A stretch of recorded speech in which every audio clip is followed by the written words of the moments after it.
after. This meeting's being live streamed. Prepare to live stream the meeting. Okay. I like it gives everybody a heads up.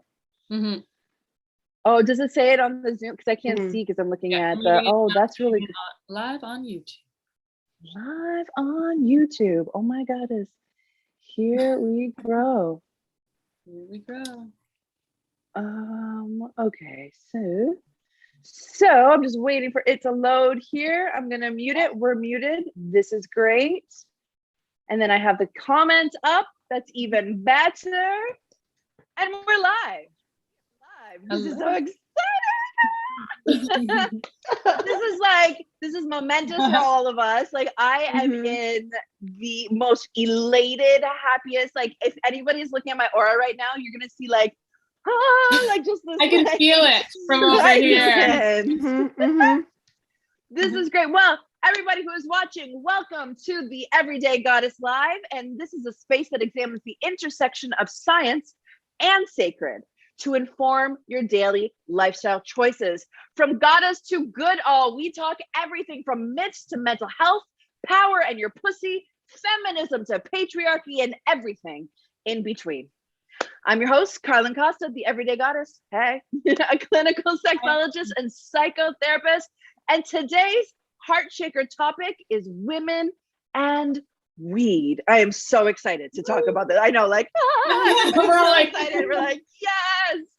And today I have with me three, I don't think incredible is like enough of a word. Amazing, fantastic, pussy powered, badass bitches, queens of my heart, and witches of every corner of this planet. I have worked with them. I absolutely adore and highly respect these women. So I'm going to actually get them to introduce themselves. So firstly, Lara Rose, please introduce yourself, goddess. Hello, every goddess out there.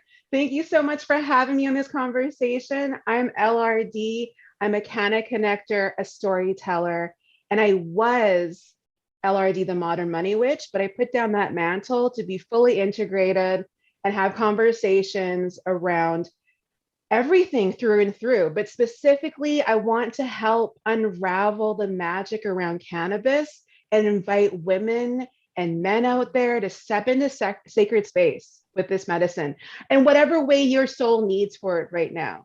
And so I was a cultivator, and now I'm working in the regulated market, helping people share their stories around cannabis. But my favorite moments are coming together in these conversations, because this is where people really learn about what's going to work for them, because this journey is unique to you.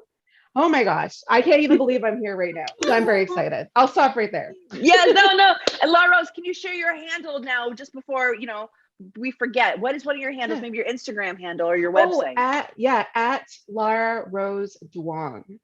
I know it's a mouthful, but hey, I'm a woman of color and I'm proud of it. Yay! Yes, amazing. Thank you, Lara Rose. I appreciate that. And then we have the incredible, the infamous, the Stolby sisters. I feel like I need like the clap. Heyo, everybody. So happy to be here. Holy smokes, Carlen. Like, whew, fun times. We've been working towards this. Yeah. We've been working towards this. This is beautiful to share space with both of you, Lara, Carlen. Thank you for having us. I'm Zia Stolby, one half of Stolby Sisters, and Sam here. We are cannabis industry marketing and media mavens, I'll say today. That has been our focal point of bridging the gaps in cannabis in the educational space, as well as the media and marketing space, to storytell and share our love and emphasis on this amazing plant. And everything we do translates through that energy. We're witches. And we want to see more and more witches and people empowered to make solid choices for themselves through their life. And that happens to include beautiful plant medicines for us. So that's our energy. Yes. Oh. Do you want to add to that? Yeah. Oh, sorry, Tam, do you want to add to that? Well, I'll just add, so we work in the event and production landscape, in philanthropy and consulting in cannabis, and now exciting in psychedelics as well. So we mesh all of those worlds together. Our background is in the film industry. We grew up acting and around that kind of creative landscape as children. And so we've kind of sort of been working on, since we joined the cannabis industry in the last few years, meshing all of our creative world skills with all of our passions in basically educating people and empowering people with their cannabis journeys. So where all of that intersects in our witchiness brings us where we are. All the ways. And we are the Women in Weed. You will have seen all of our work across a variety of different industries and places. And I think between the four of us, you know, we really hit so many different spaces that cannabis is being reflected on right now. And, you know, we've chatted with one another on Clubhouse. I know all of you are very active on Clubhouse. You have the Coven Club on Clubhouse, the Sorbie Sisters, and Lara's. I apologize, I totally forgot what your Clubhouse was called. What was it called again? The women focused one that I'm so loving right now is Lit Convos and Lady Lunchland, and I co-host that with Christina Michaels. Yeah, it's so much fun. Yeah, so if you are on Clubhouse, check out the Coven Club, check out Lit Conversations, and let's get into some stuff. Let's get into some women and weed stuff. All right, so you guys know me, I got to bring a little bit of the science in. You know, I love a good statistic. So according to Health Canada, the annual Canadian Cannabis Survey, which happens like obviously annually via the Cannabis Act, releases some stats every year. So this year, or like in the past 2020, they looked at men and women, all genders, and reported their cannabis use. So 23% of Canadian women consume cannabis. 23% of Canadian women consume cannabis in comparison to 31% of men, right? And these are adults, obviously, that we're talking about.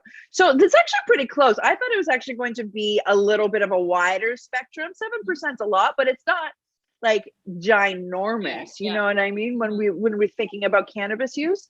But in 2020, specifically during the pandemic, and I wanted to bring some like pandemic stats in here because it's really relevant to everyone. One of the things, you know, that I kept hearing about was like, well, what else am I doing? I'm like eating and smoking weed. Like that's what I'm doing this year, right? Like everyone was in a lockdown. So in 2020, people who use cannabis in the past 12 months were asked if their cannabis use had changed over 2020 due to the COVID pandemic, right? 56% of people reported using the same amount of cannabis. 22% reported using more cannabis. I mean, right? Eating, fucking, and smoking. Like that was the dream, right? 22% reported using less cannabis, which is really interesting, actually. So let's get into just some like fun questions about cannabis. Now that we're kind of knowing, you know, where the Canadian women are at, because we are Canadian women, almost coast to coast here, which is really fun. So tell me initially, what is your relationship with cannabis like? Like, what is it like? You can talk about your business, you can talk about personal. Tell me what your relationship with cannabis is like, and in that, maybe some of your preferred consumption methods. I'll let the Stobie sisters go first. Okay. Yeah, my relationship with cannabis is an everyday relationship. It's a long-term relationship at this point. I love cannabis use for so many different things. I microdose usually throughout the day, and my preferred method is usually vaping, just because I'm always on the go and in between meetings or, you know, conversations or things or errands. So for me, that's the most functional way to consume. And it allows me just to keep my boost up and vibe up a little heightened all day long. And then at night, or if I'm doing something social, or, you know, whatever I'm intending to do nature wise, I love to smoke flower otherwise. But that is, like kind of my journey day in, day out with cannabis. Nice. It's a really functional approach, right? You're just like, This is Very my thing. This is practical yeah, practical magic. practical magic. Yeah.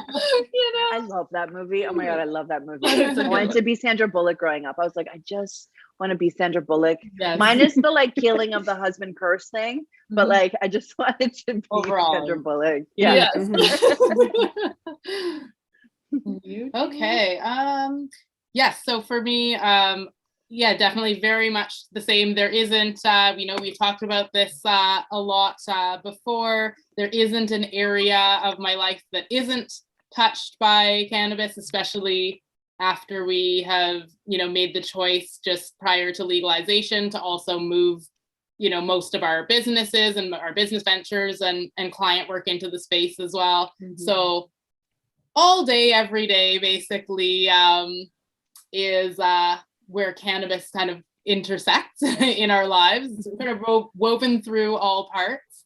And I would say as far as my consumption goes, it's kind of a bit of everything for me. I would say that I'm probably the anomaly of people that kind of consumes all types of strains in all different forms.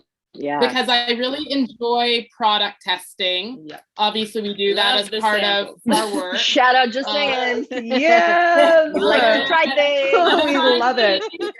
We'll test it And, live on camera for you. It's true. There you We go. can do that. Together if you want us to. Absolutely. Together. And so I think because that's a big part of where I entered the industry with regards to figuring out my own journey, like what cannabis product and what strains and everything that was going to be right for me. And as soon as I kind of had the realization, because I'm a very late bloomer, I guess you could say. I never tried even like a puff of cannabis or anything until I was in my early 30s.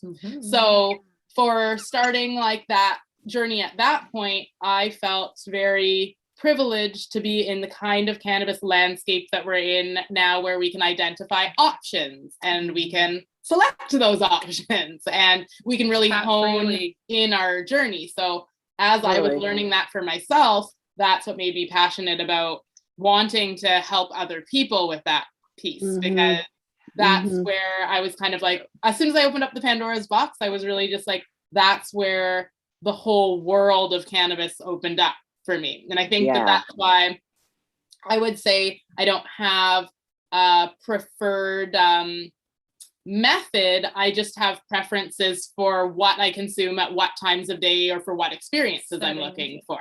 I kind of, I think it's more dependent on the experiences and what I'm sort of looking to achieve. And throughout the day, it's kind of a bit of everything for me. Sometimes I'm tinctures, flower, sometimes vaping, love edibles, love the beverages. All just depends on what I'm looking to do. The schmood. Yeah. The schmood. All right, well, let's get into like how and why we like to consume after Lara talks about you and your relationship with cannabis, because like I think that's a great point that we need to touch on is to show the variation of how you can use cannabis. But let's come back to that. So I'm gonna I gotta say it out loud so that I bank it, you know? Yeah, no, for sure. I hear you. I would say that my relationship with cannabis has been tumultuous. We're like in a great relationship right now. And I think it's because I can live out loud. I come from like the prohibition era, like we grew in the dark, we sold in the dark, we talked about it in the dark.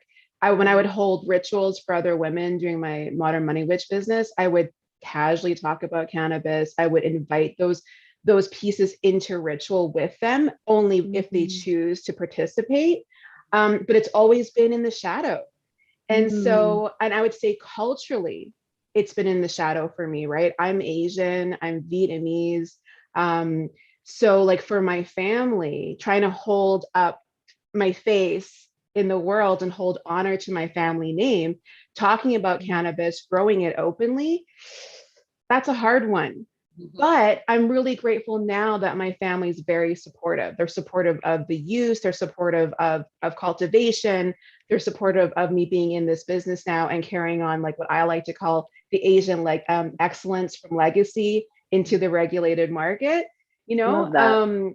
So I feel more free to use in public.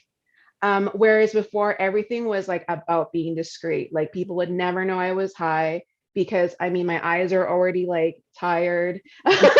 Like extra like this. So, you know, I can hide it all day long, no big deal. But it's interesting being in the regulated market too, because there's certain spaces like that where people are in business more for the financial side, less for the plant medicine side. So there's a bit of judgment there around, you know, using during the day. So I'm trying to unwind those conversations as well. But I'm similar to the Stolby sisters at this point. I like to try everything as much as possible. And same thing, I'm trying to curate an experience for myself throughout the day, depending on what threshold I'm trying to cross during that moment. Whether it's like, oh man, I just don't want to feel nauseated right now, or I want to smile, or I want to get like lovey-dovey with my man, or I want to invite like the divine into my body. Like every experience is going to call for something different. So there's a lot of experimentation in terms of like what's going to work. And that's something I wanted to talk about a little bit. It was like not to be afraid if you encounter a specific cultivar that like taught you a lesson about who you are, not to be afraid, like to like go through that moment knowing that that's just that moment, and you have another opportunity to try something different, to invite a different experience into your life. Beautiful. Yeah. Oh, thank you for that. That was cool. Beautiful. Yeah. I mean, I was about to tell my story. I'm like, I don't know if I'm gonna tell my story. I was like, I was 16. Like, there's like nothing. But no, I will. I'll share. We want to hear it. Every story matters. No, I'm kidding. I'm totally kidding around. No, but my story is a small town girl. You know, when you're in a small town, what are you gonna do? You're gonna probably like tip cows and smoke pot. You know, like what do you do in a small town? Canada. You know what I mean? Like rural Canada.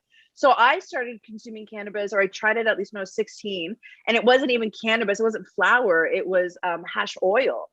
Yeah. And that was my first experience with any, it like rocked me. Like rocked me.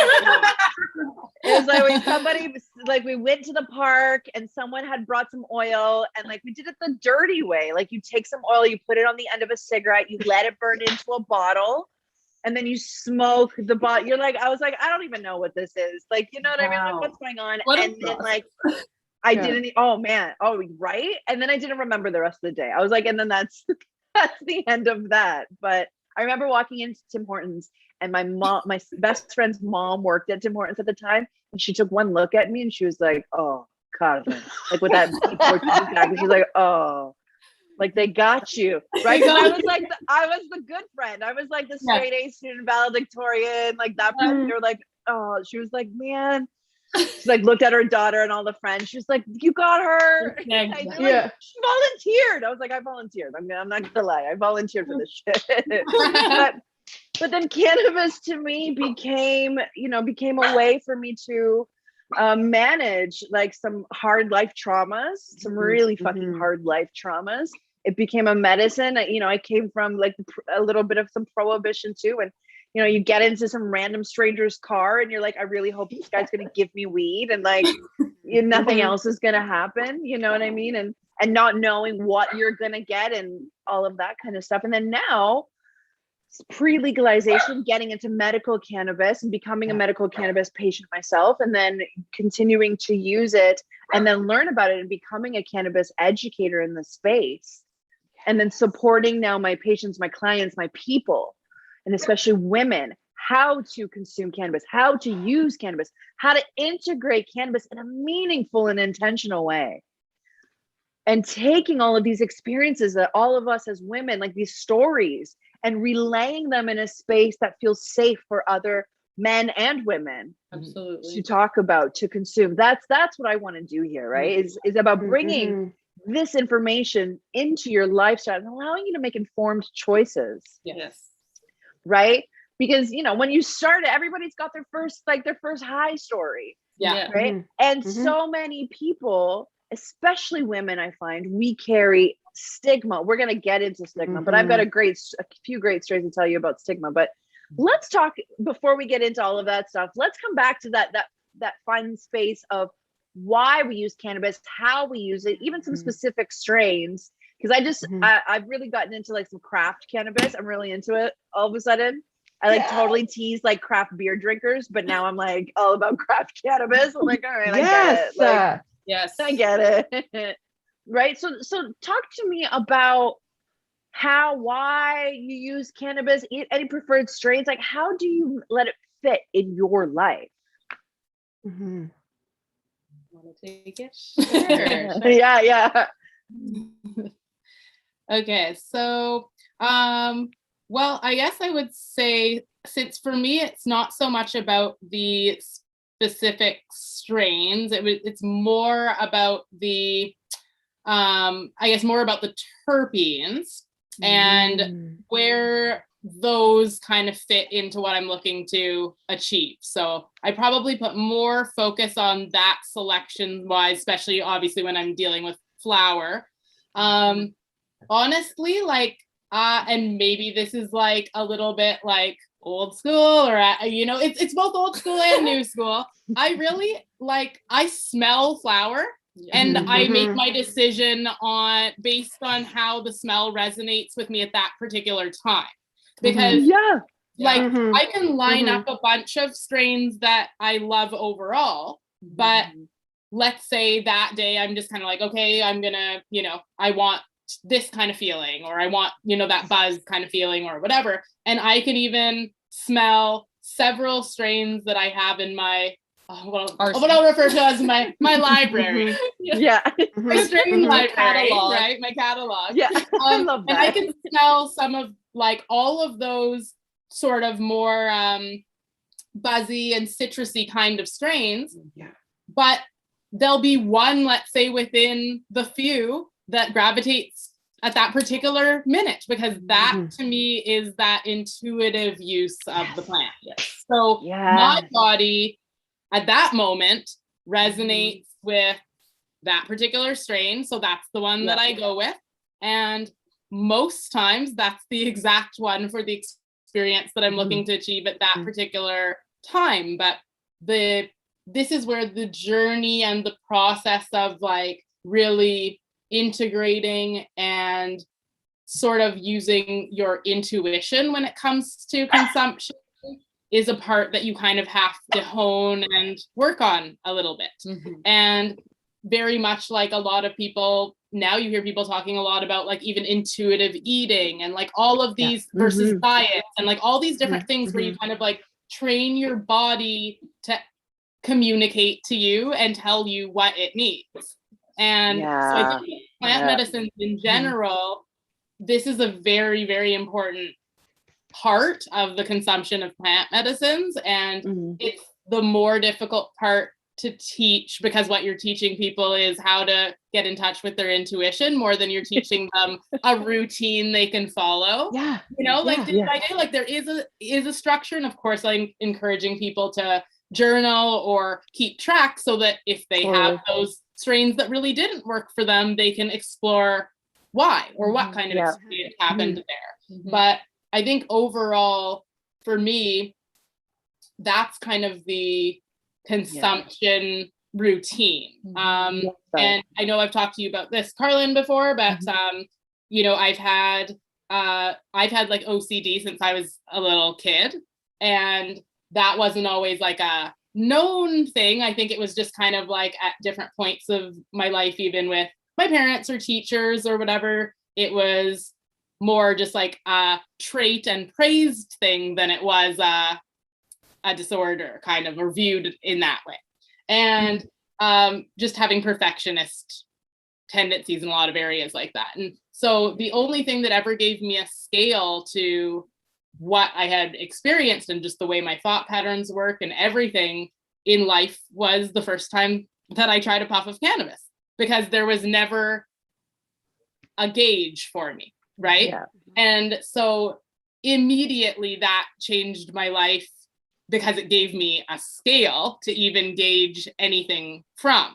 Before that, I didn't even know what people were talking about when they said that they experienced anxiety, because I only knew anxiety. I didn't know an off point to that. So for people who are like in that kind of experience, like I kind of like when people start talking about anxiety, like much more a handful of years ago, and that became more common because before that you didn't really hear people talking about it, right? Not at all. Not at all. And I was What was just this like, happening in how my does- body? Take a nap. Yeah. Figure it out. Yeah. Oh, okay. And I was kind of like, how does everyone have anxiety like that? Like now I'm hearing like everyone, you know, has all these like, but I completely thought like, oh, I definitely don't have that. Like I'm on the other side of that because I was so like highly functioning in my day-to-day life. And so that's a big eye opener when it comes to, you know, consuming and just working that into your routine where, yeah, it might start recreationally under that. But now, you know, a lot of us talk about how there isn't really cannabis use that isn't medicinal because it's medicinal. Like cannabis is medicinal, regardless. You can label it recreational and be doing whatever, but I think that was the big realization for me was that like, you know, regardless of how I'm using this, if I'm going to use it for fun or if I'm going to use it to work, this is going to be medicinal for me. Yes. As it gives me a completely different set of like, you know, tools basically to pull from than what I have normally. And so I think that's, so for anything like for me with consumption, that's kind of like the big thing is not so particular to the forms and the strains, but really like just my own intuitive. Yeah. And that's kind of what I follow. So I don't have any consumption routine that stays the same every day or anything like that. It's kind of just case by case. I love that. And sorry, Lara Rose, please continue because like we can go off on this intuitive like consumption space. Yeah. We can also go off on this like just all kinds of cannabis, like cannabis is medicine regardless of how you use it, because fun is medicine and dance is medicine and life is medicine. You know what I mean? Like all of that. Girl, take it away. Where do you want to go with this? Well, I was just gonna say I just love everything that's being said right now and how she describes her relationship and her consumption use just I think reflects who we are as beings. You know, are we machines that require the same dosage every day? I don't think so. Especially as witches, we know we live in cycles and cycles live within us. So depending where we are in terms of the moon, in terms of your hormonal cycle, in terms of your stress life cycle, your consumption is going to change. And I love that you're advocating and encouraging people to just trust your intuition that, you know, right now I need some, right now I really don't need it. Because that's the flip side of the consumption use, right? Of knowing like, no, right now I just need to be me present in this moment as is and like just take it for real. So I don't want to keep chatting, but I just needed to support what you're saying because I approach it similarly. Yeah. And likewise, I do too. Like conscious consumption is basically the whole thing. It's intuition. It's just consciously accessing those points within yourself, whether you're using cannabis or not. I think it's a daily modality. Definitely, I just go through, and those thoughts are what I cycle through all day long. Is like, what do I need now? What do I need now? What do I need now? What do I need now? And it's very conscious. It's very conscious, and that, you know, ability to do that with yourself is so profound. And cannabis has become very spiritual for me in that reality. It's just like it allows you the access points to pause and then pause again and sit with that pause and really just take it in and take in what your thoughts are telling you, take in how you feel, and take in what you're trying to achieve next. And so same thing as like I was saying, it's practical use for me throughout the day, like strains. I definitely like buzzier strains and sativas, citrusy notes and lemons and hazes and things like that really make me feel energized and happy throughout the day. And that's kind of similar to Tam, when you're smelling those terpenes and you're smelling that fragrance of the flower, especially, like there's nothing in comparison to that. It's just, you're about to have the journey that you're about to have, and it's special. And then the rest is practicality. Yeah. It's what you're trying to Yeah. It's all of that good stuff, right? And I think, you know, you brought some really good stuff about, like, I think especially as women, and that's the one piece that I know I see work with my women on, right, in therapy, is it's appreciating the pause. It's noticing the pause. It's giving space for the pause. Absolutely. Whatever that means and what that looks like. And I think pause culture, and like, this is kind of interesting, really also started to appreciate in patriarchy. I'm just going to throw this out there, with like cigarette use, right? Like, and I used to be a smoker, so I used to definitely be a cigarette smoker, and that's when I would find my pause. Right? Because I would go out and like, and that's why they say that quitting smoking, like, even if you get the nicotine out of your body, it's the behavior that you're continuously addicted to, because it's the taking 5 minutes, 7.5 minutes, we would time it, 7.5 minutes to go and have a smoke, right? And then like actually breathe, because you're deep breathing and inhaling as you're smoking, right? Which is mimicking the same kind of response in your body as just intentional breathing, right? Mindfulness, just all of that kind of stuff. And then I switched. It's almost like I swung. I was like, let's not do the cigarettes part anymore, you know, for all the very obvious reasons, right? Yeah. And then it transitioned for me into cannabis. Cannabis actually is what helped me quit smoking and stay quitting smoking, because I would just smoke really like low THC, high CBD, just to get used to, just to integrate with my body, how to work out the pause, the behaviors, the lifestyle of it. And that's why one of the reasons why I was able to quit smoking cigarettes and transition into cannabis use, and then start really integrating other mindful ways to pause.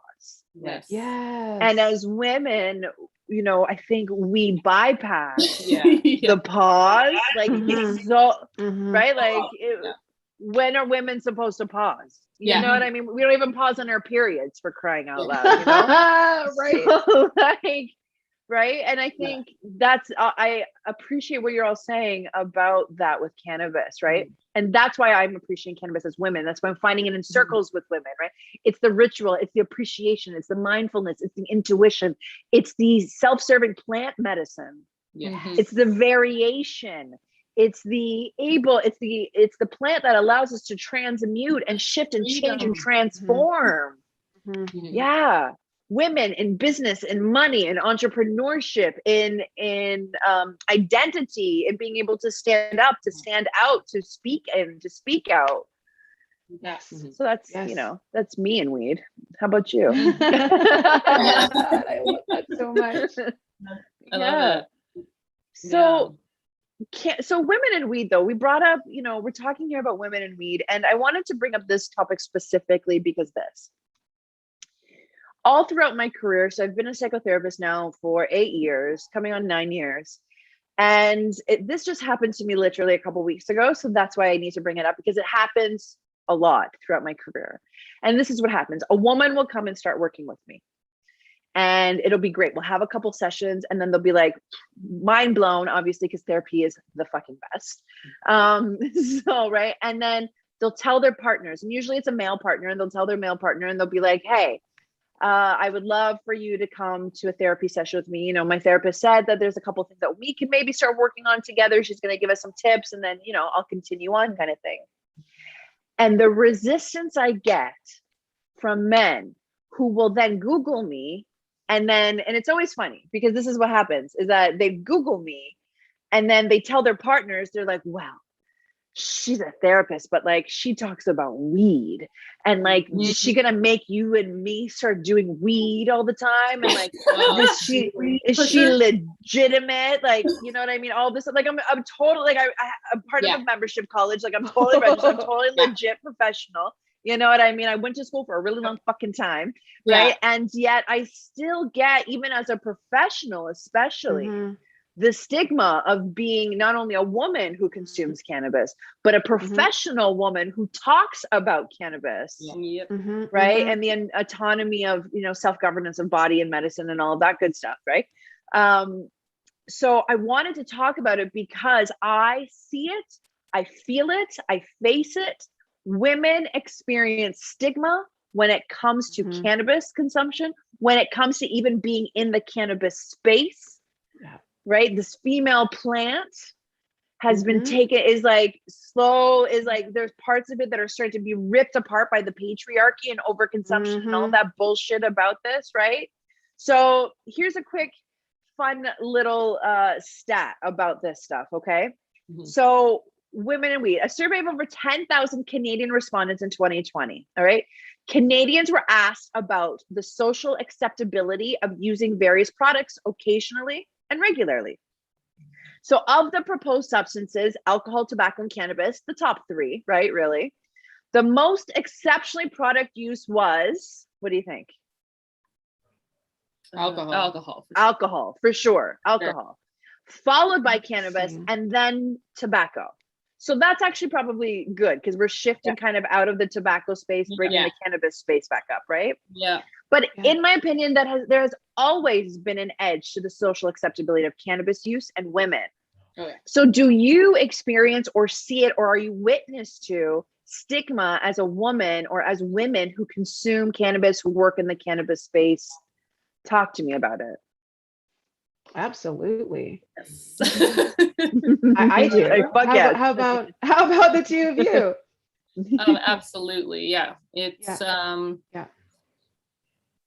I mean, I also don't necessarily get too affected by it because I'm also a witch that's out of this, that's a gay.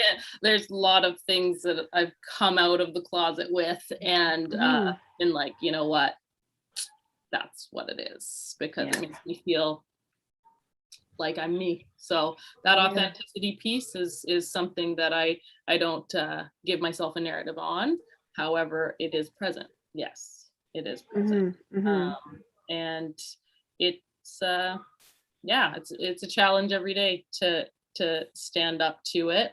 But I think the more and more we do it, and the more and more transparent and authentic we choose to be, outward facing, and a huge reason why Tam and I, from a media background, decided to attach our faces to this plant in such a very public way, because it is important. And I think having examples only inspires more people to live that authenticity and that transparency. You know, when we were growing up, we are from Calgary, so complete opposite experience. I started smoking weed at 14, and you know, it was around, but it wasn't accessible. And like you, Lara, like a lot of hiding about it, and a lot of hiding about a lot of things. And so I think that's it's great to be in a place where we can openly share more and move towards this authenticity piece. I think I was going to say, I love that you said something, and I was like, oh, this is so great. I was like, this is like women in weed and media, women in weed and mental health, and women in weed and money. Yes. And I'm just like, these are like the three big ones. We just needed like women in weed and motherhood, and we would have like literally like. I know the person for that. Oh my gosh. Okay, great. We're totally going to do that. Just blew up. Yeah. Okay. Anyway. Calling all four corners here. We'd be like, okay. And she's 100% a witch, fully initiated, and walking people across the threshold. Boom. Anyways, I'm feeling emotional right now. I'm so excited. Everything that you just said too, that resonates so deeply. And that's why for me also, I've chosen to come out and just be out there sharing my story and doing my best to consume more openly, because I want to help other people feel safe.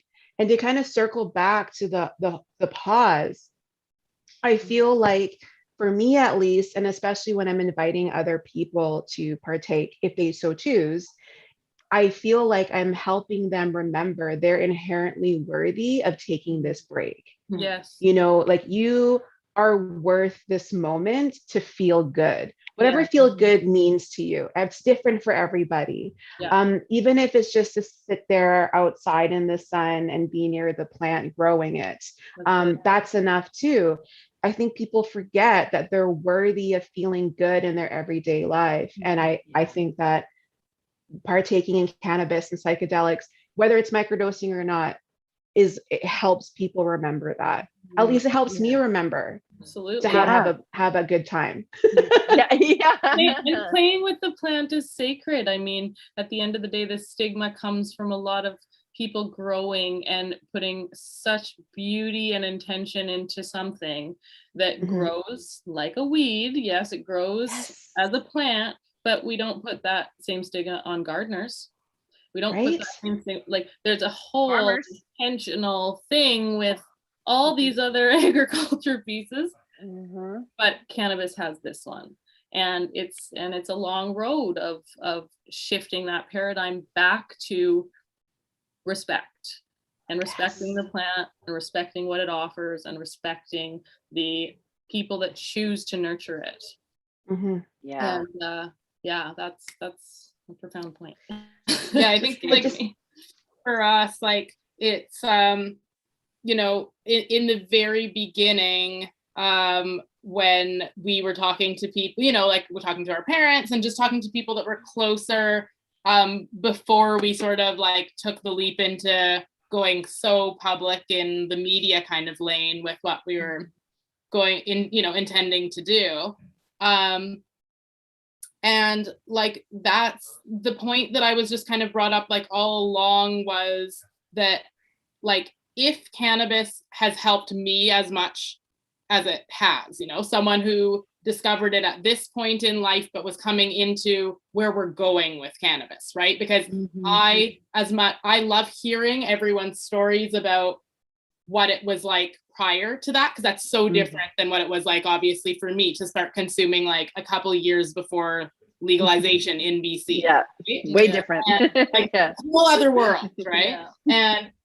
And so I, you know, can appreciate the fact that for a lot of people, the transition to being out of the cannabis closet, like, you know, some people would call it, is more challenging for sure, because there's a lot of layers for a lot of people as to how that can and does, you know, unfold, whether it's to do with their family members, relationships, jobs, you know, all kinds of like impacts that coming out of the cannabis closet may create, you know.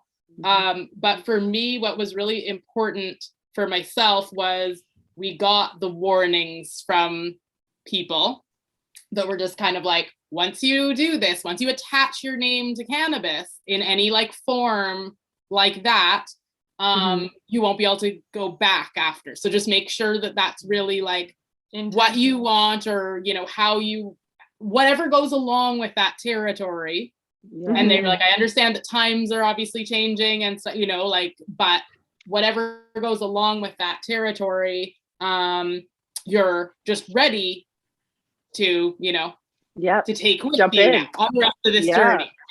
And for me, it was like, that was never even a question due to the benefit I experienced from cannabis. Absolutely. So I know that there are for sure people that are shocked by the fact that I chose this like career and life path due to the fact that I was essentially straight edge, you know, or viewed more like that, like rarely even consumed alcohol and stuff like prior. And that was kind of the thing for me always, though, is I never understood, even when I was, you know, among people where drinking and the drinking like culture and like alcohol is like the predominant thing.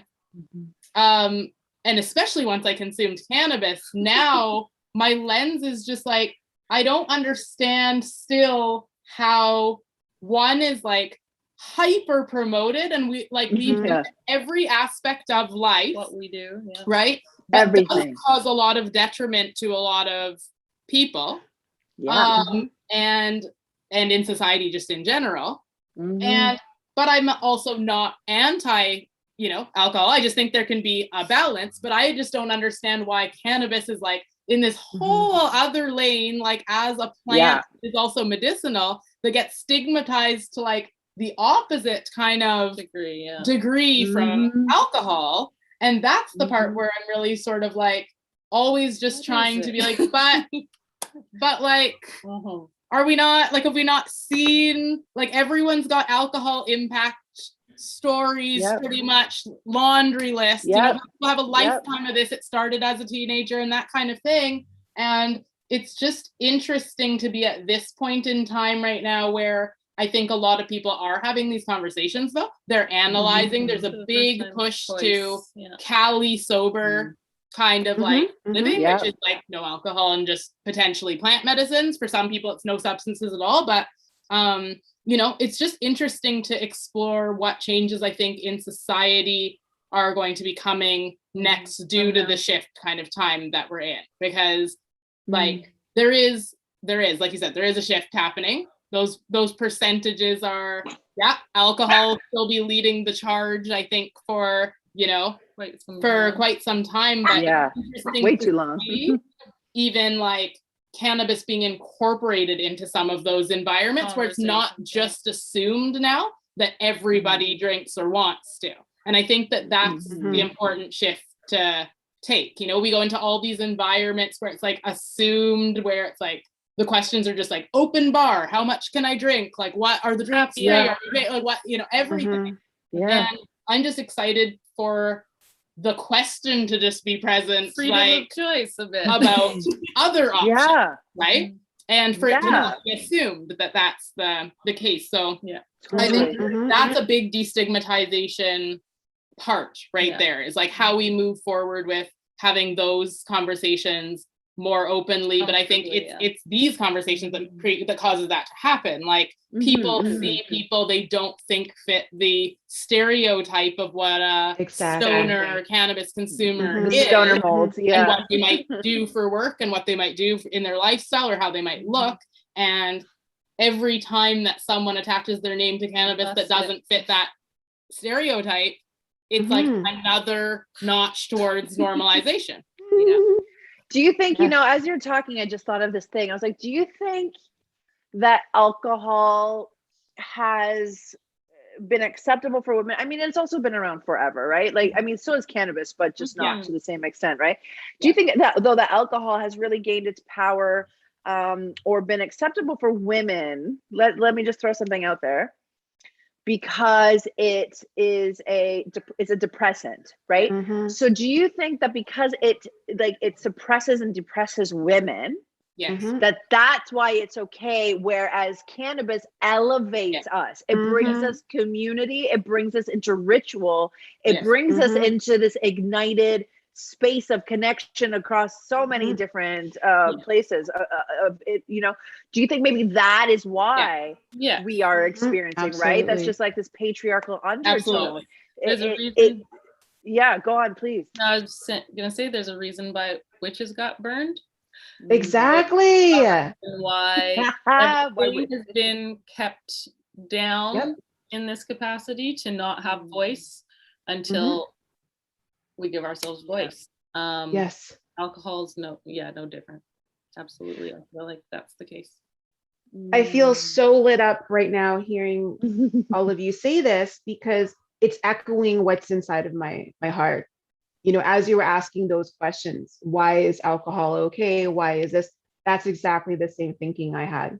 That's what bubbled up to the surface, is that anything out there that can activate a person to sit in like the seat of their divine soul seems to get demonized right away, or like you're just told not to go there.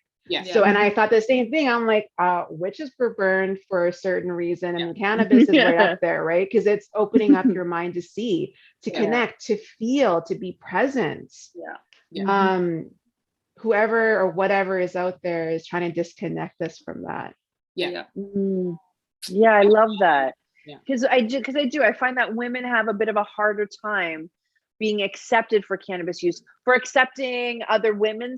I don't see it as much with other women accepting other women for cannabis use, but you know, we see this big like wine mama kind of industry. Right. But like weed mamas are like, well, you're irresponsible. I'm like, are you kidding? Have you taken care of children before? Like, how do you not do it? How do you do it without weed is what I don't know. But like, right? Yeah, the weed helps me get on the child's level. Yeah. And like connect and play. Yes. And so social settings kind of matter, right? Are women, so here's another question, are women more accepted for their cannabis use in some social settings versus others? So for example, in 2020, during the pandemic, according to a survey by the government of Canada, the most common reasons for an increase in cannabis use were to relax. So 73% of women reported it was to relax. 65% of women said because of boredom. 53% said because of stress. 53% said because of anxiety, right? But the most common reasons and that was for the increase of use. So all the people who said that they increased in their use, right? It's because they need to relax, they were bored, they were stressed, and they had anxiety. And the decrease in use that we saw was because people said that the cannabis was used to relax again, but that stores were closed and had reduced hours, so we couldn't have access to our medicine. The inability to socialize with others, so the coming together, right? And that it may have caused them anxiety, and that's due to, you know, you're not getting the education, you're not getting the support due to the pandemic. Everything was locked down. Even though everything was online, many people still feel disconnected from one another, and cannabis brings people together, right? Especially women together. So, you know, do you find that it matters for social settings, right? You know, we talked about going to different spaces, you know, open bars, all of that stuff. Do you see women using cannabis more openly? Now, I know we do, but the women around you, or women being like, hey, maybe I'll take a puff of that before we hit dinner. You know, I don't usually smoke, but let me try that. Are you seeing that more and more often, especially with women? Yes, we are. So I would say, you know, great examples I can give are within like the friends who, let's say I've encountered people who consumed when they were teenagers, whatever weed, like just weed, like they don't know, just like sometimes I liked it, sometimes it made me super paranoid, don't know, it was just weed that someone handed me at a party. So I don't know if as an adult I like weed or whatever, right? And so then I kind of start talking to them about, you know, options, just like we were saying, right? Well, there's a lot of options in this world now, and you can actually identify and dial in what might work for you, you know, versus it just being question mark weed. And so that is a real game changer for people if they're willing to take the journey and experiment. And I have seen now countless people who were kind of like, I'm not sure if I love weed. Like, you know, it's fun, but like, I don't know if like, I don't know if I've ever experienced any medicinal benefits from it. Like, I don't know how to identify if it's really like something I'm going to start doing habitually or experiment with or whatever, but I'm willing to see or willing to learn. And I think for a lot of those people, these are people that like go from that.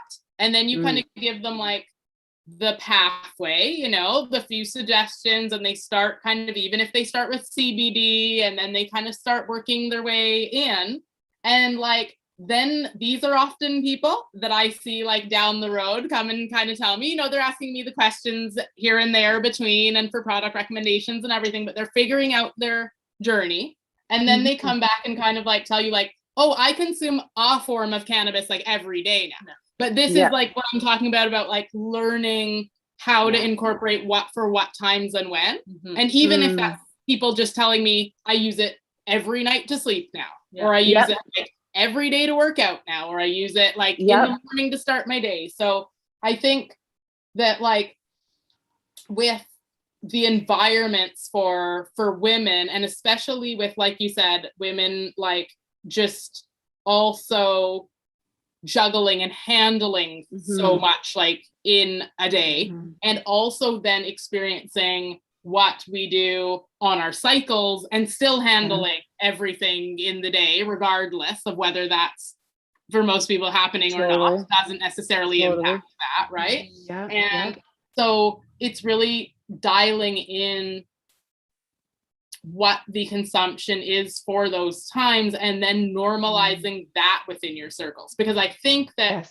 once you get comfortable with that and you can at least even educate the people in your immediate friend circle or your family or whatever on even that first specific experience that you're having, if it's even one thing, that's where it starts. Because now I've seen in a lot of circles where like I gave someone maybe like a microdose edible and then like in a social setting, but then they were like, oh, I really liked that. I thought I hated edibles because I had an edible one time. And I'm like, okay, well, what was that experience? And they were like, well, someone just gave me a brownie. I was like, what dose? They were like, I don't know, 100 milligrams maybe. I'm like, and they were like, I hate it.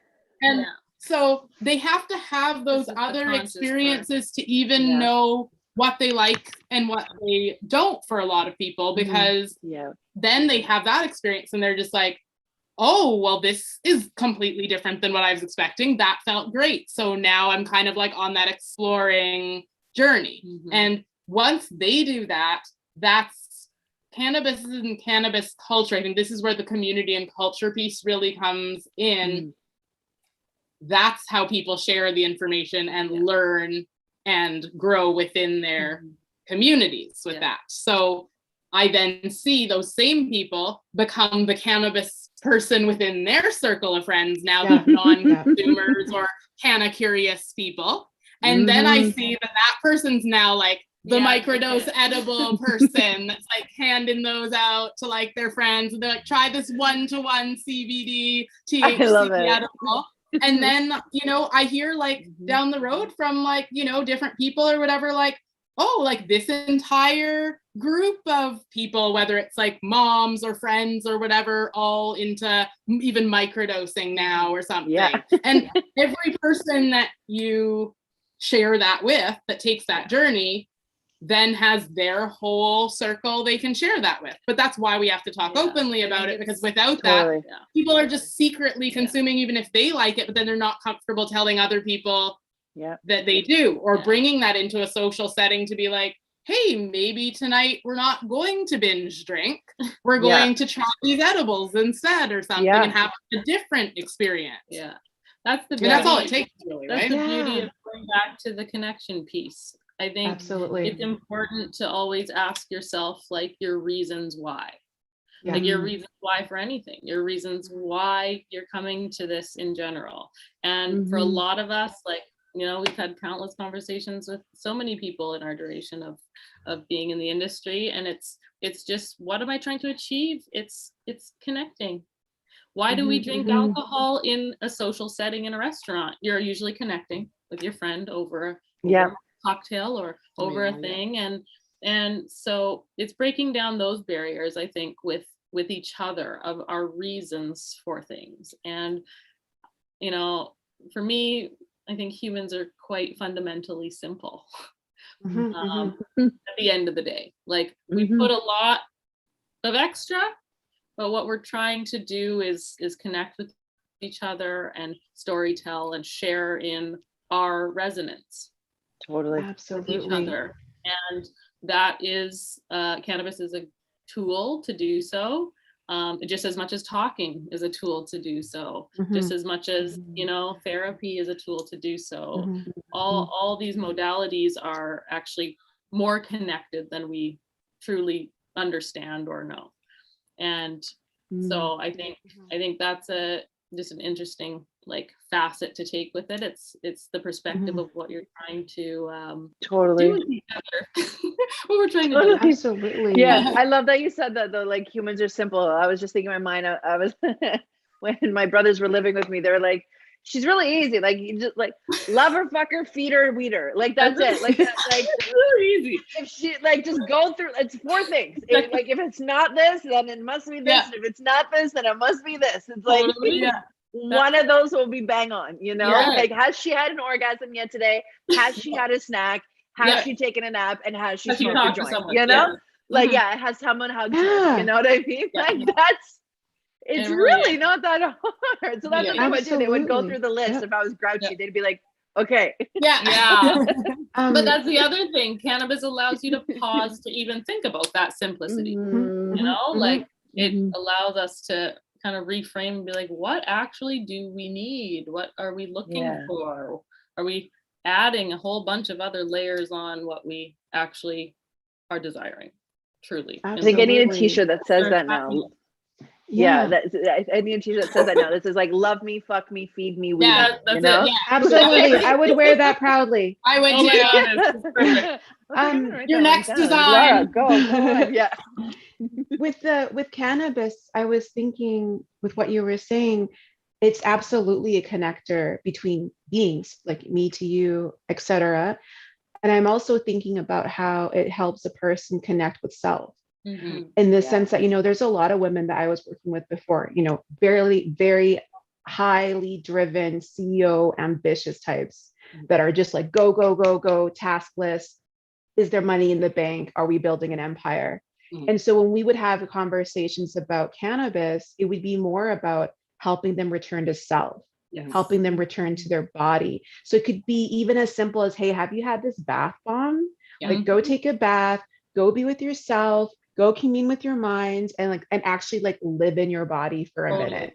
And they're not even getting high at that moment, because that's Mhm. something that I think we haven't talked about in this conversation yet, is that it's not necessarily about getting high. It could be about Yeah. just coming to equilibrium, Yes. Oh, coming yeah. back to just who I am right now. Yeah. So yeah, connecting in all ways. And something that I'm thinking that's missing off of that list during that stats around like boredom and all that kind of stuff. Are we talking about the fact that women like to use weed to enhance sex? Yeah. Oh, To help them I be in am. their body, I to am. start We I'm being talking with about their it. body? Talking Let's about talk about this. Yes. Let's get honest about it. Mhm. Guys, Mhm. weed and sex, the best thing ever. What do you want to talk about? Like, welcome to my world. Well, Yeah. I mean, there's the spiritual side of it, but Carlen, I'm wondering from your perspective, being a sex therapist and stuff, is there something about cannabis in itself that helps activate the body to prime it for sex, to make you more Yes. open and in your magic for it? Yes, welcome to the endocannabinoid system.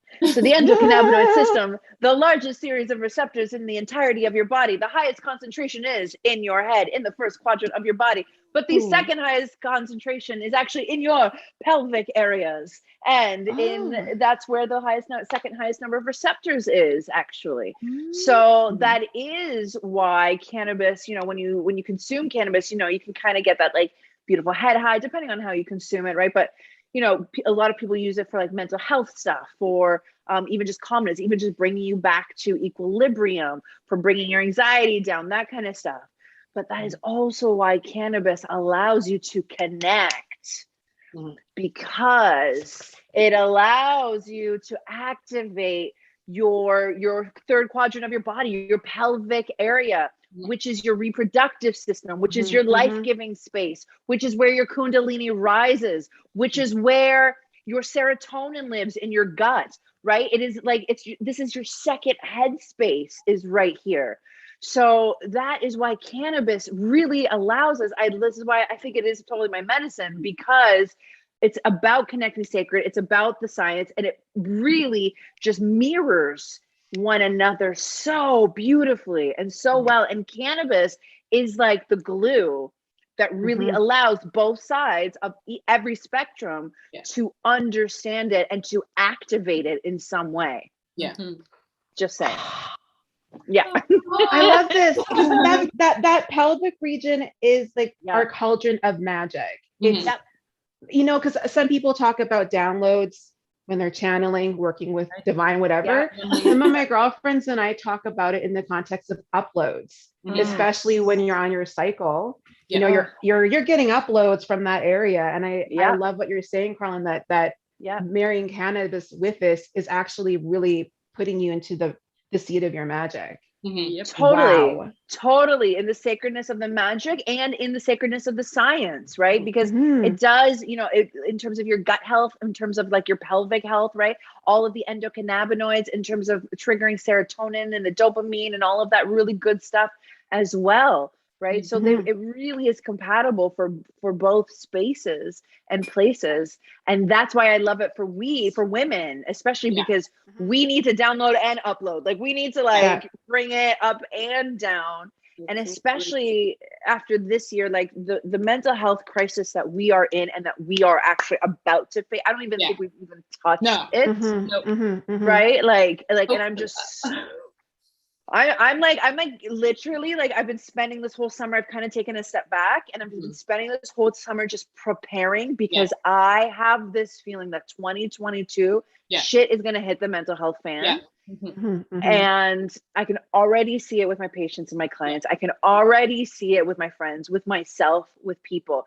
The levels of anger that women are at right now, the very warranted levels of anger in many spaces, right? Which also is a highly disregarded symptom of potential like depression as well, right? Normally a symptom most predominantly seen with men. Now we're seeing it actually arise very highly in women. And then plus all of the social shifts and changes and transformations that must happen with with the world, with regarding I've decided, I read this really great thing but I think it was either Eliana Chinea on Instagram or someone else, somebody amazing, and talking about no longer calling people like the minority population. I was like, that never made sense to me, but like the global majority. And then it was great because then today the United States actually just came out and saying that the South and the West, actually based on their census, this is the first time in their census history that the global majority actually outweighs the number of white people in those spaces, which is really, really cool to start recognizing, to see this shift. So but with that, there's emotion, right? With that, there's all of those things. And I think cannabis is where we are going to find cannabis, psychedelics, even, right? The stuff that they're doing with psilocybin in this world right now. Health Canada is doing some really great stuff with psilocybin and humanity. And even just the openness of other plant medicines. People are talking about, ayahuasca. People are talking about cannabis. People are talking about going into the forest barefoot and like dipping themselves in springs. Did it, love it, still gonna do it, like living my best life. And this is where we're going to see things just really shift, I think, in 2022. Absolutely. Especially for women. Yeah. Because women and weed creates business, creates money, right? Buy women from weed. You're wearing the Futurist Female t-shirt, right? From 48 North. Sorry, 49. No, my bad, guys.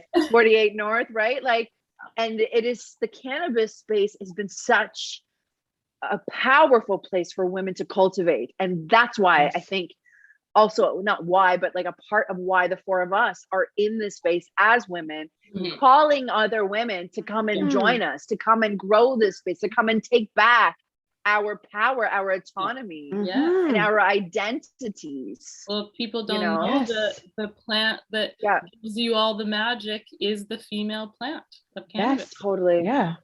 That's totally that has the essence. Well, I think I mean, so many parts, but I think it's also really important, like, when you're touching on the area of just like sexual wellness in general. Yeah. And like, we are and have already been in this transitional time when it comes to that for the last, handful of years. There's been a lot going on, but now we're just approaching continuously kind of like new territory as to how we're publicly addressing and speaking about like this whole umbrella, right?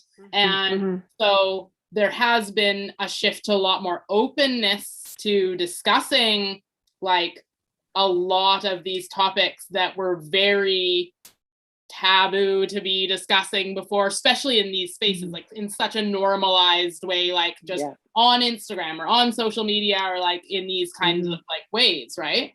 And like I remember even like growing up. And it's just like, I'm talking about this all the time, Carlen. We had these conversations too of like, the like education that we got in like sex ed type of thing in school. It's like covered, like it didn't prepare anyone for anything. Like didn't prepare anyone for anything. I think we can all just say that now. Like didn't prepare anyone for anything, right? And so if you, depending on who you were and what your environment was surrounding that, like at home, let's say, some people had more in-depth and maybe different kinds of conversations with parents, older siblings, different aunts or other people in life that, that may have given them more, but a lot of people did not.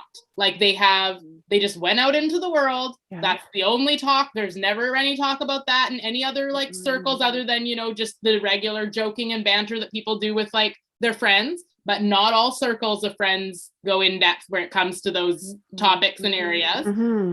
And especially for a lot of men too, like there's a difference between like talking about how like chicks are hot and like talking about pleasure when it comes to like sex and sexual wellness of women and connection, right?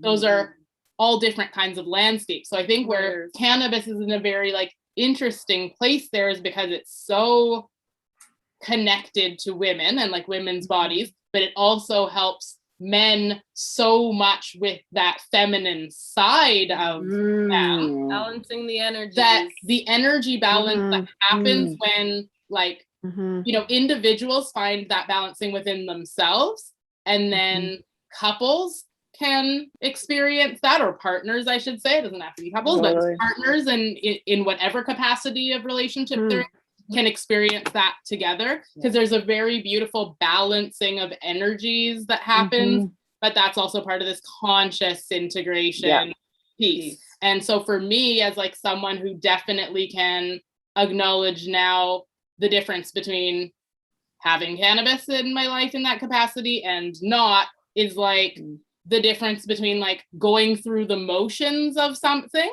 versus actually experiencing something.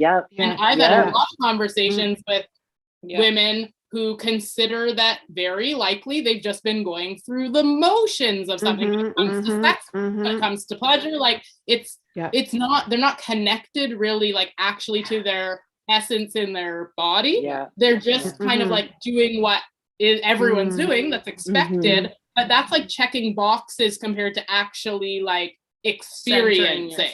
And that's where you start learning about like what pleasure actually means to you, like as a woman, because that can be very different things for like different women, and for a lot of women it's completely outside of the box, sometimes even of their own expectations, because the expectations have just been society's expectations of like do this, do that, whatever. But like not a lot of exploring. And I think a lot of men, and this is another stigma double standard thing, have more lanes of exploration there that they're granted by society, to not be like considered big time, or labeled negatively for sexually exploring. Big but time. Like women, that's obviously another area that's like complete not stigma zone, big time, big all time. These things go together with this is just back to the witches and the claiming and having like your power and actually figuring out what it is that makes you tick. And then just claiming it and being comfortable enough in yourself to also state it too. From the roof. Like to state it to partners, to actually have those conversations and communicate. And I think there's a lot of women that are still not there yet with even that piece. Like they have partners, they've never talked to them actually really about sex, any like, of it, pleasure in that. They do it, but they haven't talked about it really, But funnily enough, I love that you brought that up. That's how I'm connecting so many women back to their partners, is by introducing cannabis. So what we'll do is we start the healing, especially if they come from trauma, right? So I'm working a lot with women, especially who have gone through trauma, and integrating some, not all the time, but sometimes we integrate some cannabis, especially if there's already a use in their partnership with that, right? And using it as a catalyst to connect them back with themselves and with their partners. Yeah. And that's how I'm loving seeing cannabis, like you said, like bringing it back, getting women especially to talk to their partners, to connect with their partners, and also allowing men to soften to receive that, right? To be present for their partners.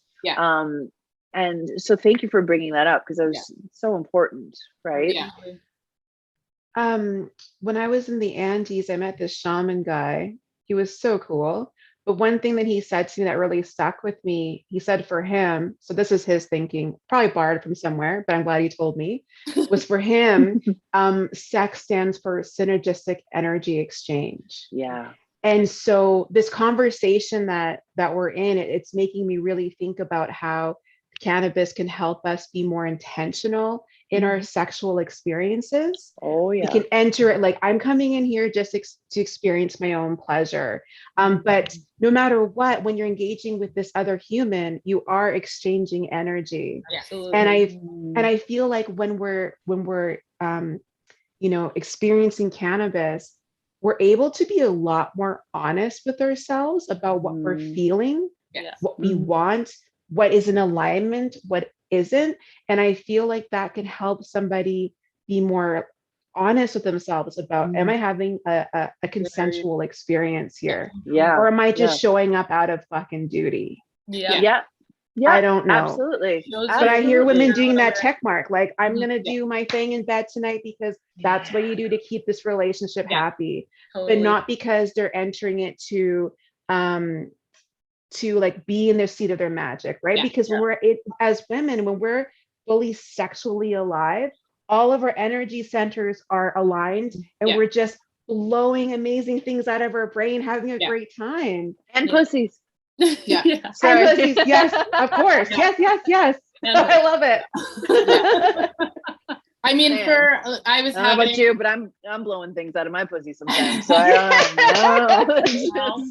I was having some interesting discussions on this topic in the last couple of weeks about creative energy, right? Because for people who are also highly creative, and for women that are wired kind of that way, that's they're literally their chakras need to be properly aligned top to bottom for them to create like that. And sexual energy is creator energy. So it either creates life, it creates humans, but it also creates a lot of other things. I mean, sex magic is powerful for manifestation. There's a lot that goes along with that. So I think once you open up that box, it's also, there's a lot more in that box than just a lot more in your box than just, I was like, just the act. Are you gonna say someone's gotta take that? I was drinking water. Right? Someone else is gonna have to take that. Then just the act of sex itself and what that entails, because this is there's a lot bigger picture overall, and I think that's part of what's also really interesting to explore, starting with yourself, but then exploring that with partners and with other people, because I think many people, men and women, have yet to have those experiences. They haven't had. A lot of people have been going through the motions. Yes. In that area, a lot with regards to that area, especially. And and no one, as much as it's been taboo to get into details of discussing that arena, it's becoming more and more comfortable, and it needs to happen, because it's literally the arena that most people are concerning themselves about a good portion of the time. What relationships they're in, what interactions they're having in those relationships, how they're getting pleasure, what tools. Sex is a big deal. It's a big deal. It's a big deal. Yeah. And Yeah. those of us that also have like those trauma layers, Yeah. it's an extra big deal Got it. because there's a lot of other layers that are Yeah. standing in the way of between you and pleasure until you realize how you can access that, right? Yeah. A lot Yeah. of walls around that for a lot of women, and especially because so many women do have sexual trauma in Yeah. all different regards. Violations So of all sorts. yeah. Yeah. Even in just outside of the sex arena, Mhm. oh, things are doing weird things on my end here on my phone. That's okay. There we go.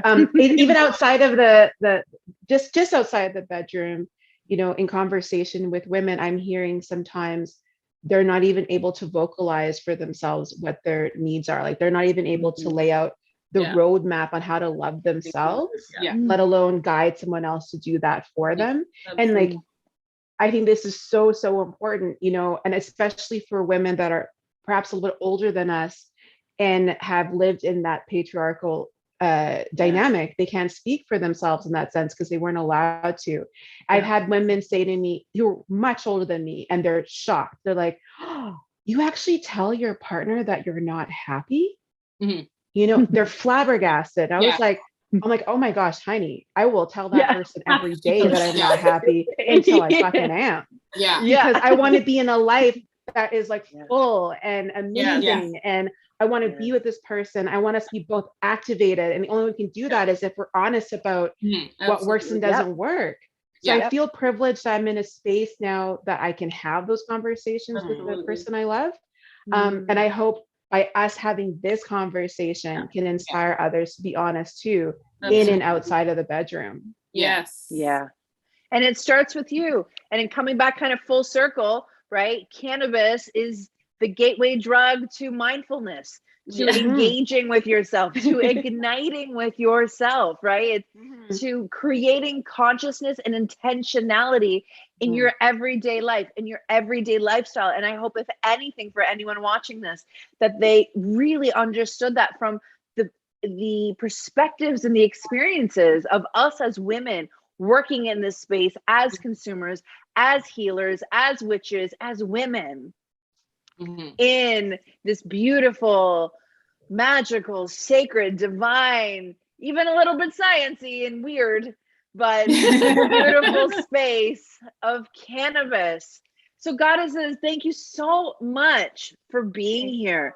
Do you have any last messages? Please, like, give us maybe like a last message about what you would want women to know or understand about our relationship to cannabis, or anything, you know, last thoughts for you, and how can people connect with you, work with you, do all of those things with you, show yourself off? I love it. My last sentiments would be just allow yourself to connect with yourself.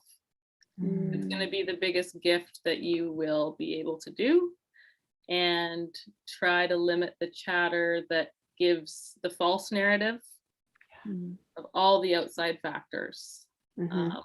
Pause is important, and speaking to yourself truthfully is important.